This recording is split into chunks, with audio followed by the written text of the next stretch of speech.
welcome back to the Avengers Reserve podcast, episode 6. I am delighted, as always, to be joined by sadboycare. How are you doing today, Care? I'm good, how are you? I'm very well, thank you, very well. The sun is shining, it's very warm weather. I'm glad that we have done this later and not, I think we originally said at 1 p.m. when it would have been absolutely baking in here. 1 or 2, yeah. So yeah, it's good. And you're now down in North Carolina, so good weather there too? That's why I have a different backdrop today. Yeah, it's been decent weather. It was shit when I was driving down here, but once I got here, it's been pretty good, so. Sweet. So we're obviously going to be mainly just focusing on Loki. We've kind of spoken in the last few episodes where we've wanted to shift the focus over to Loki, like, and sort of like ramp up for, you know, next week's final reveal, I suppose, and what we can really expect. So we'll be doing a preview for that today. A week from now, so. I know, it's mental. It's come around so quick. Yeah, it really has. Because the podcast only technically changed name as well when Falcon finished, wasn't it? Because we used to title them Falcon and the Winter Soldier episode breakdown and things like that. And I think we've discussed that we're going to keep the Avengers Reserve, but 6 episodes have flown by, I think. Oh yeah, these last 6 episodes really have flown by. I'm surprised how much content we've had to like discuss in that time. Like we've had so much, so it's good. Yeah, definitely. No, it has been really interesting. Just before we move on to the preview, said that beforehand that we would touch just on the sort of Loki in 30 seconds. It was kind of like a teaser trailer that came out, a week or 2 weeks ago now? I think it might be 2 weeks. 2 weeks, yeah. I think it was 2 weeks. Yeah. I was glad that they did that. It was something, you know, we didn't need another actual trailer, but just to catch everybody up. Everybody knows now where Loki is set and how Loki is alive, I suppose, is what the big question was when the Disney Plus series was first announced. How was Loki going to be there if he's dead? What did you make of it? I really liked the fact that it kind of reminds the audience which Loki we're talking about, you know? Because it's the 2012 Loki, so it's not the very developed Loki that we have seen in the MCU. It's the one that still has a bad relationship with Thor and is still kind of hell-bent on, like, destroying our world. So I think it's really gonna be... I'm really interested in seeing him develop in a different way and kind of, hopefully, at least, come back the way that he was before, if that makes sense. Yeah, I think so. I think it's not that it would be foolish to expect what's it called? Was that what I was going to say? I think I just was merging 2 sentences together.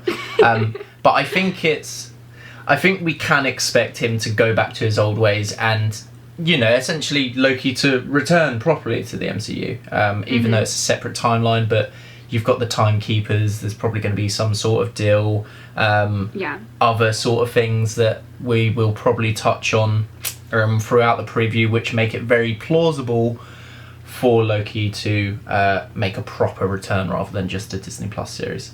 I agree. Yeah, so I definitely think that's it. I think, you know, judging by what the actual plot is, you know, he's kind of going to be popping through history. I think I said something like influencer in my notes or something, to influence a couple of historical events. Oh, okay. My mind went to Instagram influencer, and I was like, yeah. I was like, I don't know about that one. I'd be down for it. I'd watch that. Yeah, that would be. But to influence some sort of historical events, yeah, and. Yeah, so influencing those historical events, and that's basically how you kind of see like the whole badge that he wears, where it's like vote Loki for president. Like obviously, he is up to no good. Every now and then, we expected nothing less. I saw actually some really interesting theories about like that kind of in specific, but also like other portions of different trailers where someone said that it's very likely that it's going to be kind of like a Harry Potter and Prisoner of Azkaban kind of thing, where we see things happen and unexplained things go on, and then later on we find out that it's a result of them time traveling and trying to fix things. So, like you know how when they went to Hagrid's hut and then they threw the rock and it hit Harry in the head, and then like an hour later in the film we find out that I'm sorry, but like you know what I mean. If you haven't seen it yet, it's not my fault. 18-year-old film gets spoiled. Yeah. If you haven't seen Harry Potter yet, it's not my fault. Someone will be raging in the comments. Oh Lord. But yeah, I think that I love I think the Prisoner of Azkaban. That's an interesting one. So and I love like that. I feel like there's going to be at least one episode where it's something like that. Maybe not every episode, because that would get kind of repetitive, but I feel like the Harry Potter universe, there's going to be one episode where they kind of like do a like they like go throughout their day, and I think someone said that it could be the one where he's wearing the badge, because he's also seen in the background of that scene in his TVA outfit. So it could be like they influenced that scene, you know? So I just thought that was really interesting. Yeah, definitely. No, yeah, I really like that theory, and Prisoner of Azkaban of the Harry Potter series is definitely one of my favourites, because that's where they actually made the shift in directors. Yeah. That's where they made the shift in directors, and made a lot of changes, and that's why that film is kind of seen as like so much darker, really, than all the others. There's a real different feel to the Prisoner of Azkaban as there was to the previous two. It's such a drastic change. So yeah, no, I definitely think that could be a thing, and you know, time travel, when you know, time travel is going to be a big part of it, and he's meant to be fixing things, and yeah, I think that could be potentially the way that it's going to pan out, that he starts making some bad choices, then realizes, you know, maybe I should kind of fix this. I think that's the way that it'll go. Oh my gosh, okay, so this is probably my favorite theory that I've seen, and it kind of goes off of that, the way you said like he's going to become a better guy. So in this theory, it's kind of based off of the What If trailer, where in the beginning of the What If trailer they say space, time, reality, and we know that's 3 of the Infinity Stones, right? And there's 3 series that have been or will be released, 2 of which, in my opinion, revolve around 2 other Infinity Stones, where, what was it, WandaVision kind of revolves around shifting perspectives and mental health and mental illness and, like, creating mental scenes and also mind controlling. Like, it's very much all about the mind, right? The Falcon and the Winter Soldier is very much about shifting power dynamics with racism in America and the flag smashers and people just trying to take power. That's another stone. So the last stone that's left is the Soul Stone. So I think that the overall theme of the show, even though it's based around time travel, it's more so based around Loki's shifting in soul purpose rather than just the time travel aspect. Like, I feel like throughout this time travel aspect, his character is going to develop in a similar way that it did throughout the MCU, because we know this is a different Loki and he's not developed yet. So it's like a soul purpose shift kind of thing, which I think is a very interesting theory. And I saw that on like one of the things that I was watching about What If, but it stuck in my brain for like 3 weeks. I was like, I need to say this. Like, it's just such an interesting theory, because it does, as of right now, it lines up pretty well with the 2 series that we have already.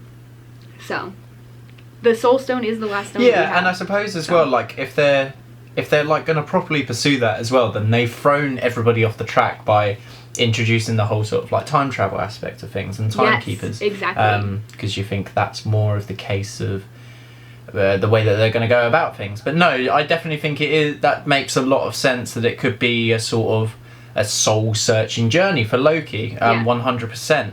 I think, you know, there was potential of is it Miss Loki or something like that? There was a potential for that. Yes. What was her to name? be Lady included Loki. in this series. I think that could be a turning point. There's a lot of possibilities that can kind of turn them over, which kind of leads me into one of my big points is where that turning point is going to be. I think that, you know, I've seen a couple of things where the potential of like Kang could make an appearance. You know, I saw that too. And we introduce him as a MCU villain. I don't know if we'll see him specifically. I think it was exactly the same with our high expectations for Falcon and the Winter Soldier. Not really that, you know, they weren't met. It was just met in different ways, and different ways that we didn't expect, and some that we did expect. I think that, you know, Loki's going to be a bit of a trickster, and he's going to have a jolly good time messing up the timelines until he has an interaction with Ravonna, who is the love interest of Kang. That's where I think it will be the sort of turning point, and that's how I think that they will, not immediately, but reference Kang and eventually bring him into the MCU. The one thing we know for a fact is that Kang is coming into the MCU. He's going to be, it's confirmed, like they have an actor for him and everything. It's confirmed he's going to be in Ant-Man and the Wasp: Quantumanium. Yeah. So I don't think he's going to show up, but I agree with you that I think that he's going to be reference mentioned. Yeah. And I did see a theory that he could be one of the timekeepers that are like immortalized all over the TVA. Ooh. Because the center one, in like almost every scene that there's a timekeeper, the center one looks very similar to him. And also in the scene with Loki and the judge, what is her name again? You just said her name. The love interest. Ravonna, yeah. Yeah. She is actually I forget positioned. The actual judge name, but yeah. Yeah, her character in that scene is actually positioned directly, like her head is like in front of the lips of the center timekeeper. That is like the mural on the wall, and the center timekeeper is the one that they think is Kang, so it kind of like references them being a thing, you know, in like an interesting way that's very subtle, and it's not a very like very obvious thing, you know. So I do think there's like theories that maybe he was one of the timekeepers and then he went rogue, and like that's how they're gonna bring him in, is just like discussing that, and maybe the mention of that will help Loki like progress and like become a better guy. I don't actually know when it's gonna happen. I can predict the episode, probably like 4 or 5. Like I think it's gonna be pretty late. I think he's gonna be messing around and trying to fight it a lot in the early episodes. Yeah. But I don't know what is going to cause him. Like in my head, I can't figure out which event is going to cause him to make that jump and actually be on the good guys team, you know? I can kind of see it basically just from where you were kind of talking there. It's like I said, I think it would just be a very simple sort of interaction, and I think it will be what we expected from Carly and Falcon and Winter Soldier, where she's finally gotten to that moment where she realised that she's too big for her boots. And it never happened in Falcon and Winter Soldier. And I think in this one, it's going to happen with Loki. Comes across Ravonna, realises that he is completely out of his league in terms of meddling with time, and realises that, you know, he isn't the real bad guy, you know? And that's really where I think everything will kind of shift. But yeah, in terms of episodes, I'm not too sure. Definitely the first episode is just going to be a bit of a laugh, really, I'd imagine. Introduction of everything, introduction, you know. It'll probably end with Loki screwing up one thing or two. Or maybe not, I don't know. Maybe definitely. Probably trying to escape. I saw a theory that he might try to escape, based on the void background behind the TVA. They're in the first, like, 2 or 3 trailers, the void behind the TVA structure is white, which is very similar to what it looks like in the comics. But in the newest trailer, like the most recent one that came out a couple weeks ago, it's blacked out. So there was a theory that could be like a shutdown because Loki's trying to escape. And he is like one of their most dangerous villains right now, you know? Yeah. So I think that was a very interesting little thing that I saw that I thought I could touch on. But yeah, definitely. I definitely think he's gonna like mess a lot of stuff up in the first episode. Do we know how many episodes there's gonna be? I don't know. For some reason I think 6, but it could be 8. I was thinking 6, but I'm just wondering if is it just 6 because Falcon and the Winter Soldier was 6? Yeah, I don't know. Yeah. In my head it's 6, but I think it's also because of Falcon and the Winter Soldier, and also the fact that there were 6 weeks between Falcon and Loki. So I just had that number in my head. So it could just be that. I don't really know, actually. I don't remember.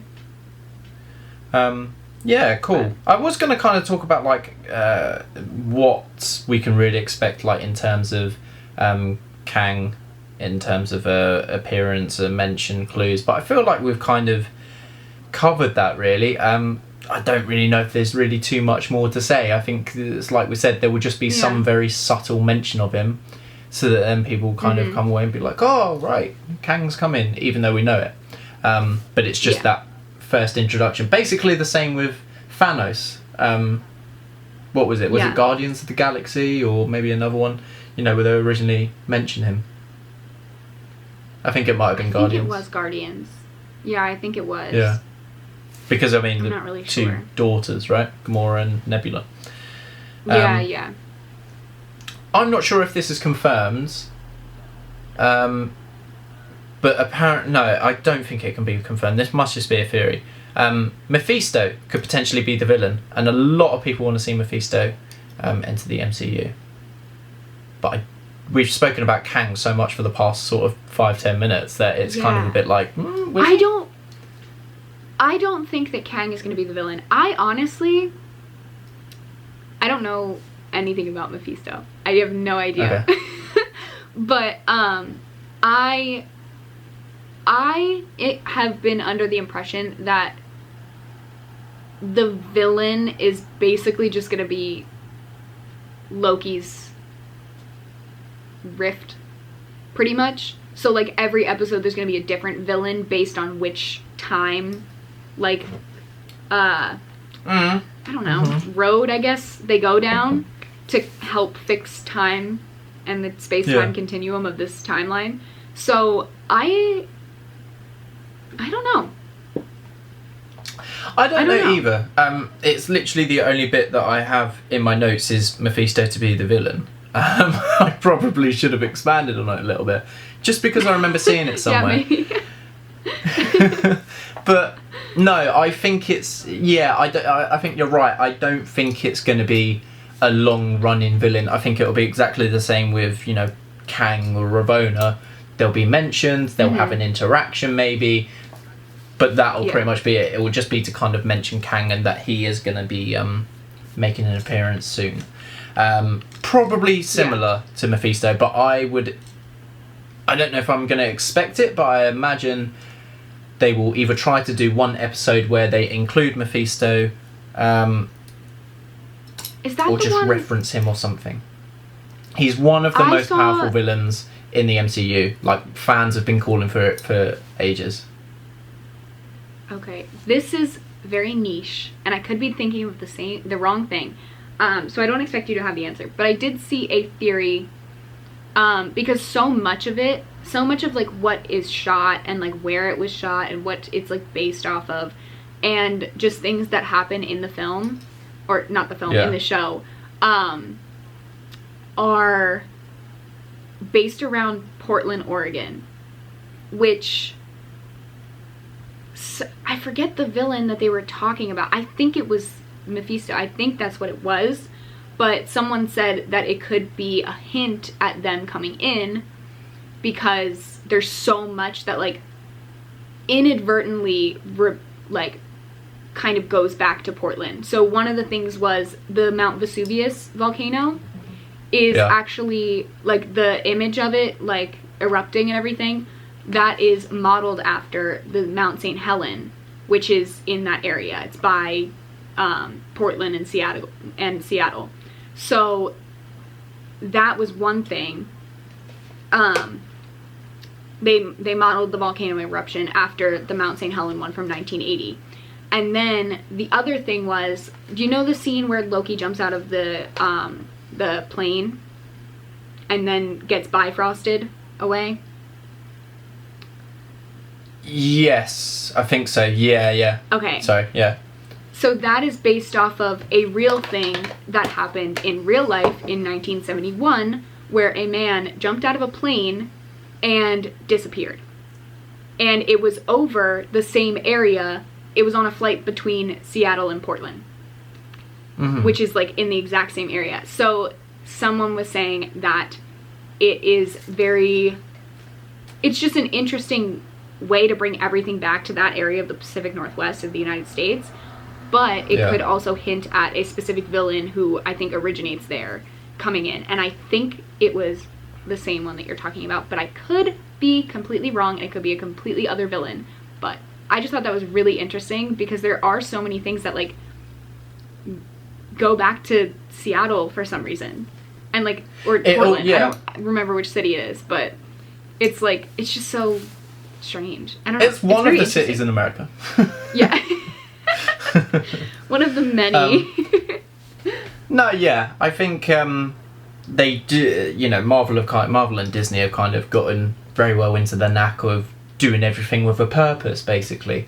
You know, Sharon Carter from Falcon and the Winter Soldier was a prime example. They kept her completely out of the scene, didn't mention her at all, and then, bam, like, you can bring her out and introduce her as the power broker. You know.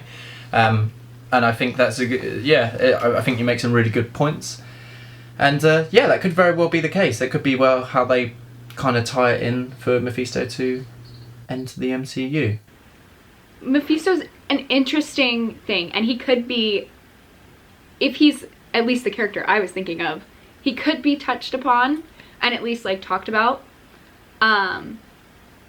Especially when they're in that timeline of, well, we don't actually know if that is the same exact timeline of the guy jumping out of the plane and then disappearing. But... yeah. And since it's Loki, it's probably not the same timeline. But it's still an interesting thing. And I think they could mention him in that episode. Because I feel like every episode is going to be kind of a little branch off of the timeline that Loki split, you know? So, I don't know. Mm-hmm. I just thought that was interesting. Yeah, definitely. I think, huge potential. Yeah. Other than that, I really only just have... Right, you've got some theories. I don't have theories. I have, like, Easter eggs from each of the trailers. So, one of them, actually, that I found really interesting, and I didn't realize it because, I don't know, I'm not good with, like, faces and, like, actors and stuff, but the actor who plays Hunter B-15... who is the time variant, whatever, agent, I guess, who comes and brings Loki into the TVA. She is actually... Do you mean Mobius? No. The one, No. It was the one where it, like, opens up, it's like a square of light and then they walk through. Where he has to sign... Oh, okay, yeah. So, sorry, that actress is actually the same actress that was in a Black Mirror episode with the same guy who plays John Walker. And in that episode of Black Mirror, she was torturing him in, like, a psychological torture of... I don't know if you ever saw the video game episode. It's horrifying. No, it's horrifying. I don't think so. Okay. I think you would love it, actually. It's really good. But... I won't spoil that because that one is just chef's kiss. It's amazing. But She is the actress who plays the character who's like doing the tests for the video game. It's like a super intense VR, basically. But it's like you are in it. Like you are living it. And it's completely in your brain. And the guy who they're testing it on is the actor for John Walker. And I like that because I don't like John Walker. And I like the fact that he was tortured. That was a nice little addition there, yeah. I enjoyed that. But yeah, I just thought that was so cool. Another thing about Hunter B-15 is there's one part where she like pulls out a machete and she's in this world that kind of looks like, well, there's like an opening that looks like it could just be like an opening to a building, but I think it's the opening to the TVA, and you can see through it, but behind that, or like what the wall it's on or whatever, is like a blue rock, which kind of, I heard a theory that that could be Jotunheim, which is where the frost giants are from, which is where Loki was born, which is possibly where he could go. 2012 Loki would go there if he had the space stone and he wanted to escape. Like, that's where he felt safe, you know? That's where his dad, his biological father, is, and that's where he feels like he fits in right now, you know? Because he doesn't fit in on Asgard. Yeah. He just found out that he's not Asgardian and he's trying to fight against them and whatever. So I think that that's a very interesting theory, and the theory is basically Hunter B-15 goes there to pick him up and take him to the TVA, which I think is very much plausible. But yeah, I don't know. I thought that was really interesting. Yeah, no, I like that. I think that's yeah. I kind of forget that Loki's a frost giant, to be fair. Yeah. Or that he's from because Jotunheim. The Loki we know has become okay with his identity as an adopted Asgardian, you know? So. Yeah. No, yeah, I think that would be interesting. I just don't know if he... Like, I know we're kind of saying that, like, oh yeah, 2012 Loki would go back, but, like, would he? I just don't know. I think he would. Is it? I don't know. I like the possibility of it happening, and again, maybe even if it was a mention or something like that. Yeah, I'd be all for it. I just don't know if it's... I don't know. I just can't remember 2012 Loki. This is before... I don't know if he would have. Because I think the thing is as well, is that what we need to remember about Loki is that, like, he doesn't get... how do I word it? His ego doesn't get inflicted very easily. Okay, you know? Yeah. He is always a very sarcastic, like, strong person, but 2012 Loki was working for Thanos, meant to take over Earth and... what was it? Destroy the Avengers or get one Infinity Stone, either or both. And he, you know, fucked up essentially and lost Thanos a massive fucking army.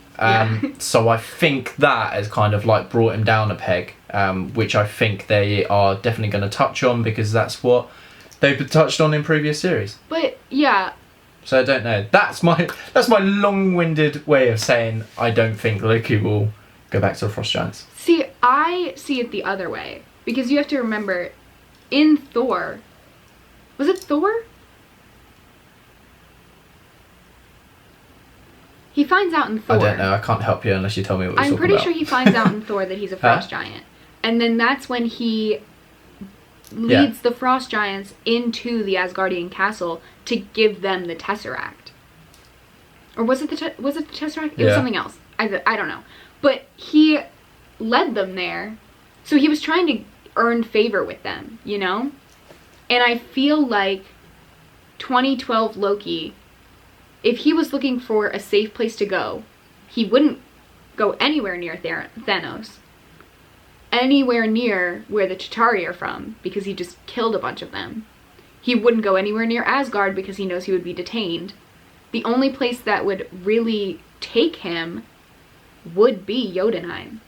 And they wouldn't care because he went against Asgard and they hate Asgard. Maybe, yeah. Maybe that is the kind of the thing that swings in the balance to Yeah. be like, you can go here. Because I'm also pretty sure that he's Maybe. exiled from Asgard right now. 2012 Loki was exiled because he was exiled in Thor. He wasn't exiled because he was like taken prisoner, because in Thor breaks him out. Technically, right? Was he? Yeah, but this is what I'm saying, because it's 2012 Loki, so it's before the Avengers defeat him and defeat Thanos' army, sort of thing. No, it's after. So it's kind of a bit of a iffy. After. What? Yeah, it's after the Battle of New York. What's after? No, yeah, I know, but it's the two separate timelines. The original timeline, Thor takes him under arrest, basically, and puts him in the prison for Thor 2. Yeah, but I'm saying this one, he was they haven't exiled captured from him Asgard because he's before. escaped. Yeah, I know what you mean. Yeah, I don't know if he's exiled or he's just like wanted to be. He was put in prison, exiled, sort of thing. and now I think he's wanted. Right. So he wouldn't go back to Asgard either way. Yeah. Basically. Okay. We've spoken about this Easter egg a lot. Yeah. I just realized. I was like, it's been like 10 minutes. Yeah. Okay. Do you have any others? I have a few others, but they're not like big ones. They're just kind of like small little things. They don't really matter. But we can move on. It's fine. That was like the big one because that was like kind of a prediction for the first episode kind of thing. Yeah. Like, and I think proof is in the pudding because we spoke about it for so long because there's so many possibilities. Yeah. So yeah, definitely. no, definitely. I think there is. Yeah, so that's pretty much it in terms of the actual preview. Just got a couple of things that I wanted to talk about because it's been sort of like confirmed in like the last week or two. Talking about the multiverse and Spider-Man No Way Home, and I know that you obviously love Spider-Man, so I figured why not talk about it with you on the podcast. It's been confirmed that the multiverse is actually going to begin in Spider-Man No Way Home, which we kind of had a inkling of. Yeah, that makes sense. But basically, the reason behind the title is because it's going to be everyone sort of like coming together in Spider-Man No Way Home, and they're unable to get home. Don't tell me that. Not my baby. I don't know. Not my whole heart. My whole heart stranded in the multiverse. I just can't wait to see Tobey Maguire. Did you say that was confirmed? The 3 Spider-Mans thing? Was that confirmed? Oh yeah, that's confirmed. 100%. Tobey Maguire, Andrew Garfield, and so excited. Tom Holland, yeah. If they don't do the like iconic what's it called, 3 Spider-Man when they all meet each other. Yes. Yeah. Oh my god, I cannot wait for that.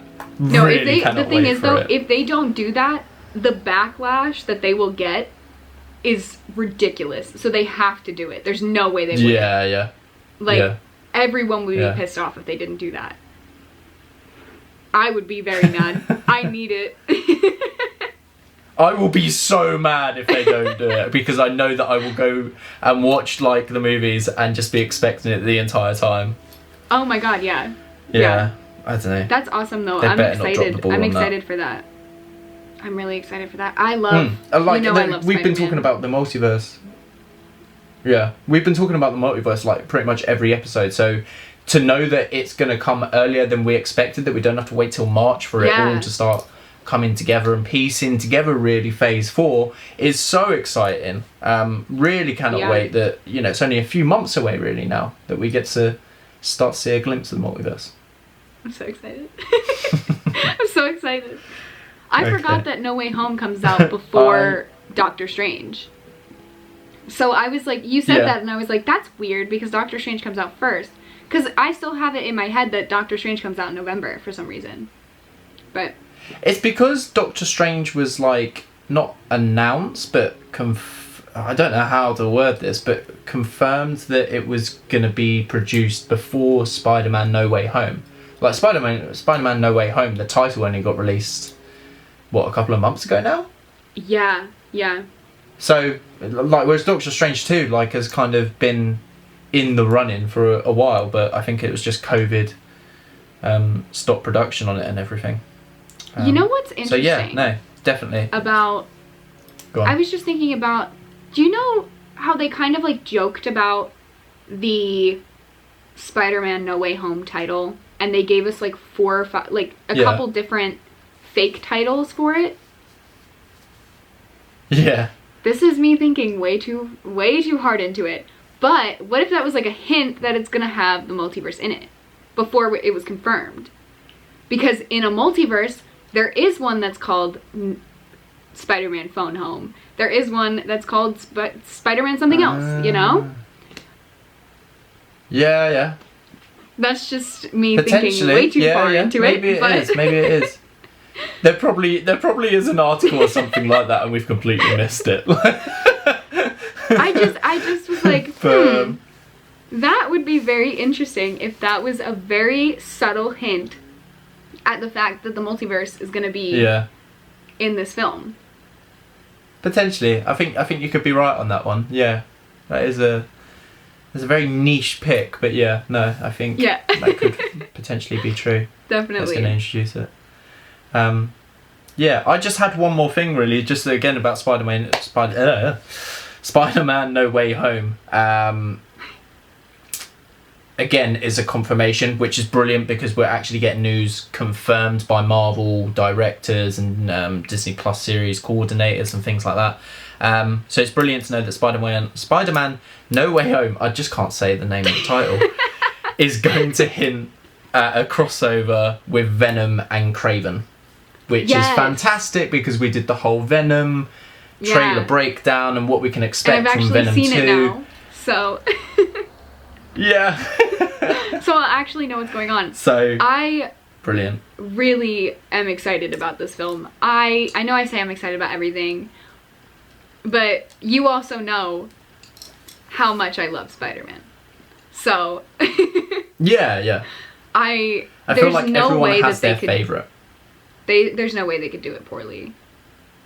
Honestly, at this point. I think it'll be great. And especially with the Venom crossover, even if it's just like a, I guess, cameo, you could say, where they just like pop up for a little bit and then, like, even if it's just we see Tom Hardy walk by in the background, I'd still be like very excited about that. That's what I'm expecting. Yeah, I really think that Marvel, from the way that we've kind of spoken about it as well in the past, like what we expect, like going to be very subtle hints. I really do expect them to just tease us for as long as possible. Yeah. So yeah, I do think it will be something very similar, something very simple as Eddie Brock just walking down the road. Maybe they bump into each other. You know, I think that would be absolutely perfect. And yeah, but I don't know about Kraven. Maybe it'll just be, maybe it's the same time Venom 2 as No Way Home. Maybe that's how they'll do it. So they kind of cross paths somehow. I guess we'll just have to wait and see. Yeah, I think that's everything from me there. Did you have anything else that you would like to add? No, I think I'm all researched out. Talked about everything I researched.